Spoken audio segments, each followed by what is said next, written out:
দীর্ঘমেয়াদী কেউ কাউকে বশীকরণ করে রাখতেও পারে।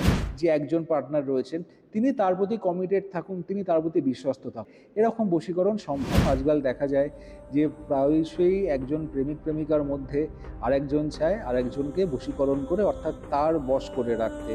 আবার এই সময় অনেক সময় দেখা যায় যে অধস্তন কর্মচারী যে হয় সে তার বসকে বশীকরণ করতে চায় যাতে বস তার প্রতি ফেভারেবল থাকে। যদি এরকম বশীকরণ সম্ভবপর হয়ও তবেও কিন্তু তা স্বল্পমেয়াদী। দীর্ঘমেয়াদী বশীকরণ বলে কিছু হয় না, এবং দীর্ঘমেয়াদী কেউ কাউকে বশীকরণ করে রাখতেও পারে না। তন্ত্রবিদ্যার প্রয়োগে অনেক কিছু অসম্ভব সম্ভব হয়। অর্থাৎ বশীকরণের যে জায়গাটা, এটার কোনো সত্যি পজিটিভ দরকার আছে।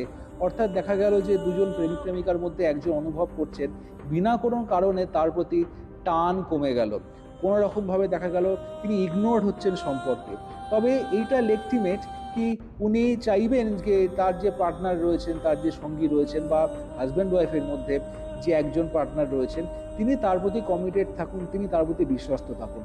তো এই চাহিদা বা চাওয়ার জন্য যদি তাকে এমন কোনো তন্ত্রের প্রয়োগ করা হয় বা এমন কোনো রকম প্রক্রিয়া করা হয়, এরকম বশীকরণ সম্ভব, এবং এই বশীকরণে কোনো ভুল নেই, এবং এই বশীকরণ আমাদের হতেই পারে এবং এই বশীকরণ হয়ও।